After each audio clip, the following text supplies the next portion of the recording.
Along the tropical southern shore of the Bay of Guanabara is Rio de Janeiro, capital and largest city of Brazil. It is superbly situated on the Atlantic Ocean, dominated by the renowned Sugarloaf Rock at the harbor entrance, perhaps the most famous landmark of any city in the world. The Sugarloaf is one of the finest points from which to view Rio. The summit is reached easily and comfortably by way of an alpine trolley. Small cars, suspended on cables, transport passengers from the ground to the top of the rock in a few minutes, unfolding a continuous panorama of towering mountain peaks which rise more than 3,000 feet above the sea and make the great Latin American city one of the most beautiful in the world.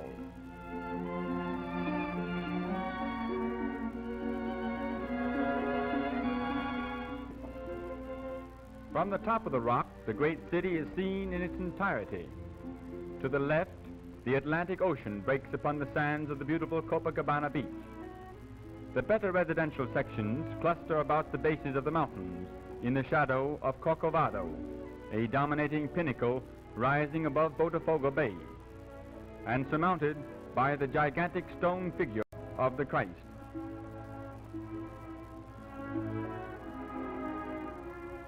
The residential area stretches on to the right until it meets the modern downtown section of skyscrapers and public buildings.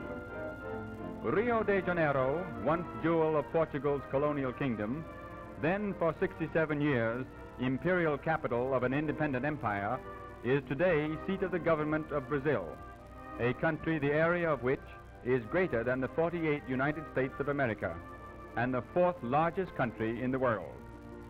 Rio is fast developing into one of the greatest of seaports. Its piers and warehouses stretch along a harbor whose 30 square miles can accommodate any ship that floats and make even the world's largest liner appear like a toy boat in a pond. The peninsula upon which was once built the entire city is today the downtown business area. Castle Hill, where the foundation stone of Rio was laid in 1567, rose from the center of this area, but to make room for city improvements, it was leveled. In the distance can be seen the always prominent Sugarloaf Rock. Within the downtown district are parks, which in the tropical climate always present pleasing green appearances. Paris Park, bordering the bay, is the largest.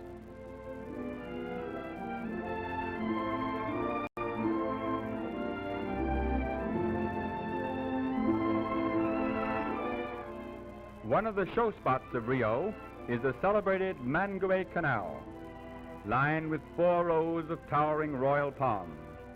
The canal was constructed mainly to drain away tropical rains and lessen the breeding of mosquitoes, and also as a waterway for the transportation of produce. For practical reasons, it was never completed as planned, but is preserved as a beautifying asset of the city. There are numerous other palm-lined avenues in Rio. Notably among them is the Rua Pensando, bordered with 199 slender giants. It leads from the Botafogo Bay to the Isabella Palace, a mansion used as a residence for distinguished guests of the government. Among Rio's modern improvements was the demolition of 638 houses and the completion within 6 months of the superb Avenida Rio Branco. The tree-lined avenue divides the business district and is the main thoroughfare of the city. It is the pride of the Brazilians and presents a picture of busy activity from early morning until late at night.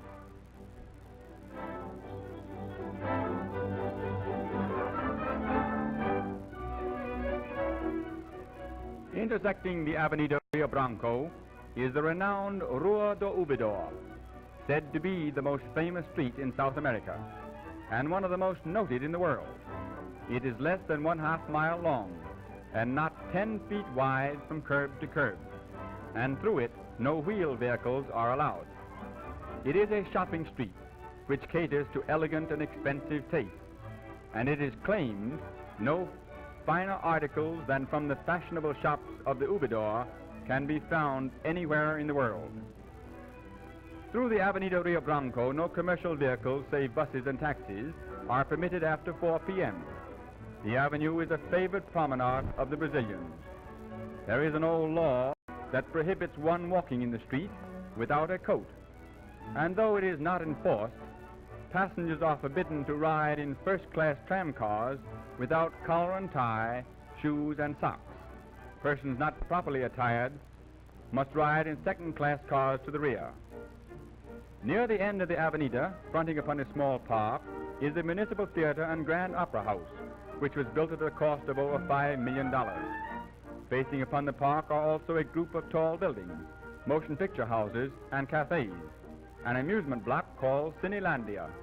At the end of the square is Monroe Palace, in honor of the 5th President of the United States, James Monroe, whose doctrine so strongly manifested the friendly attitude of the United States toward Brazil and all South American countries. Before it, as in other parts of the city, are black and white mosaic pavements, copies of the sidewalks of Lisbon in Portugal.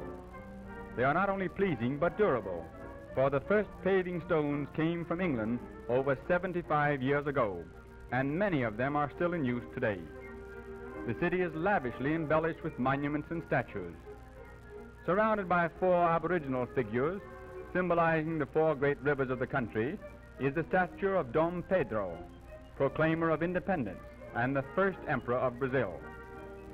The Avenida Rio Branco ends at the Avenida Beira-Mar, a beautiful waterfront boulevard which follows the curving shore for more than 6 miles, and from it is had vista after vista of the familiar Sugarloaf rising beyond the Botafogo Bay. Along the Beira-Mar, which means seacoast in English, there are numerous bathing areas, crowded on pleasant days with Rio de Janeiroans.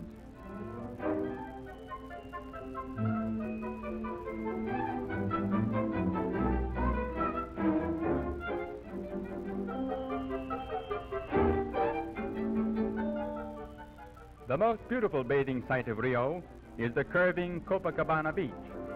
Not many years ago, sand dunes and wilderness. Today it has been developed into one of the most desirable residential sections of the city, and the beach is a year-round playground for Brazilians and foreigners.